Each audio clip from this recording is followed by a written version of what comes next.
So for today's video mga bakla, may pupuntahan tayong birthday party. At syempre mga bakla, kasama din natin dito yung dating kong katrabaho. Ito nakikita nyo magandang dilag na yan. Mukha pa rin dalaga kahit may asawa at anak na opa. Falling in love like stars in the sky.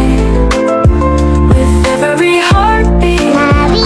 Huwag na kumanta, nasisira ang video. Diyan lang eh. Kaya na nga mga bakla, nakakita kami sa venue. Ito po ay sa Antigua, dito po sa lungsod ng Lucena. Isa sa pinakamatagal at pinakakilalang restaurant dito sa aming lungsod. At itong nakikita nyo, ito ang ating birthday celebrant, Nanay Virgie. Happy birthday! I love you so much, Nay. At syempre mga bakla, kasama ko din dyan si Mother. At dahil na-miss nila ang isa't isa, isang mahigpit na yakap muna dyan. Yung! So si Nanay Virgie po ay dati naming client sa dati namin pinagtatrabahuan kung saan naging katrabaho ko po si Maria. Ang totoo mga bakla, hindi rin namin in-expect dalawa ni Maria na may invite kami ni Nanay Virgie sa kanyang 80th birthday celebration. Kasi sa totoo lang po, 2 years ago na nung huli kami nagkasama-sama si Maria, si Nanay Virgie at ako. At birthday din po niya yun. Kaya naman sobrang na-appreciate namin at sobrang na-touch kami dalawa ni Maria nung naimbitahan kami ni Nanay Virgie. Kasi mga bakla, si Nanay Virgie po ay isa sa mga nanay na inalagaan namin dalawa ni Maria dun sa dati namin pinagtrabahuang therapy center. And 2 years ago na po yun. Kasi tumigil na rin po si Nanay ng pagte-therapy sa amin. And 2 years ago na rin po mga bakla, since last time na nagkasama kaming dalawa ni Maria kasi nauna po siya sa akin mag-resign. Simula na ng program mga bakla. Oh, mamaya na ulit ang dada. Ma'am Del, ilang taon pong noong nanganak si Lola Virgie kay Rene? 22 years old. 22 years old is correct. So dito nga bakla nagsimula na ang program ng birthday celebration ni Nanay Virgie. Ito lang mga bakla, na-imagine ko na kung gaano kasaya dyan si Nanay Virgie. Kasi sabi nga niya sa akin, hindi rin niya inaasahan na magkakaroon siya ng ganyan kabonggang birthday celebration. Kasi ang birthday celebration na to ay sorpresa sa kanya ng kanyang mga anak at ng kanyang mga apo. Ay, ang bongga naman. Alam niyo ba mga bakla, na pangarap ko rin ito magawa sa nanay ko. Bata pa lang ako mga bakla, nangangarap na ako na sana someday magawa ko rin sorpresahin ng nanay ko. Yung bang tipong pag birthday niya may ganito. Tapos gusto ko nandun lahat ng mga kapatid niya at mga kamag-anak namin. Tapos bawat isa magbibigay ng mensahe para sa kanya. Siyempre dapat masaya. Kasi lagi niya sinasabi na nakukumpleto lang daw sila kapag meron ng pinagkakapihang nasa gitna ng bahay nila. At hanggang ngayon pangarap ko pa rin yun mga bakla. Pero nananalig pa rin ako na magagawa ko pa rin yun. In God's perfect time. Alam niyo ba kung bakit yun ang gusto ko at pangarap ko sa nanay ko? Kasi alam kong yun ang lubos na makapagpapaligaya sa kanya. Kaya naman big shoutout po sa lahat ng anak ni Nanay Virgie. Saludo po ako sa inyo. Ang galing-galing niyo po. Alam kong sobrang saya dyan ni Nanay Virgie ng mga oras na yan. And sana magawa ko rin po yan someday. At ayan na, grand entrance ng ating birthday celebrant.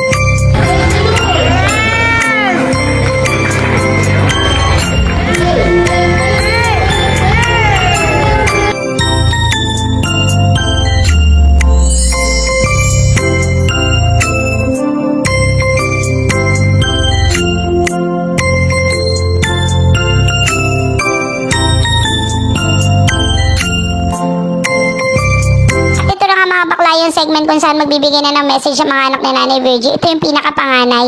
Actually, lahat ng anak niya nagbigay ng message, kaya lang hindi ko pala nakuna ng video. Sorry naman.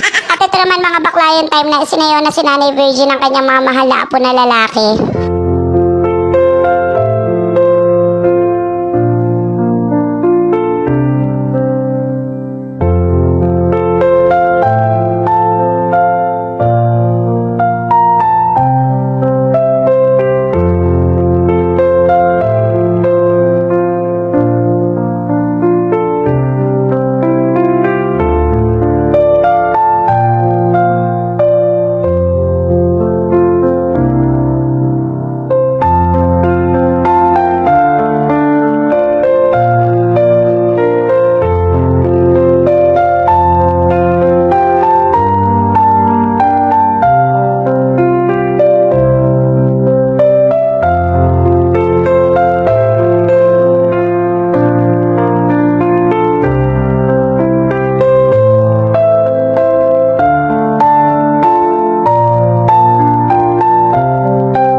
kami dyan mga bakla. Kala namin di kami makakakain. Buti na lang talaga. Shoutout kay Nanay Mayet. Nakasagot ng tama sa mga question and answer.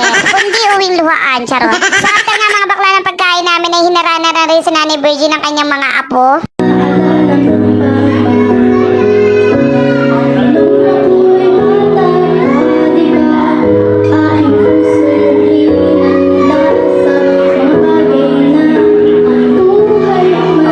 Napakaganda naman talaga ng boses ng batang ito. Napapasana all na lang talaga ako.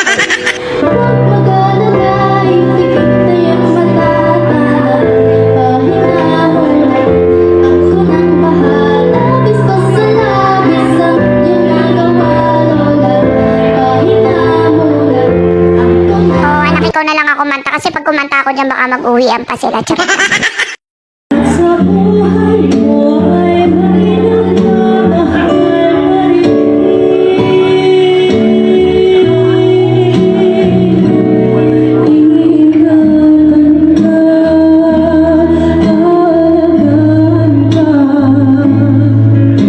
sa puso mo ikaw ang pag-asa. Sa ating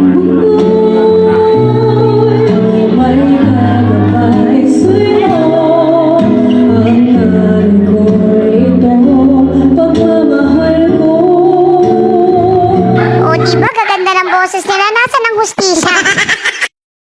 A kiss me in the morning. A kiss me in the night. A kiss me in the daytime. A kiss me all the time. Hold me, darling. Hold me real tight.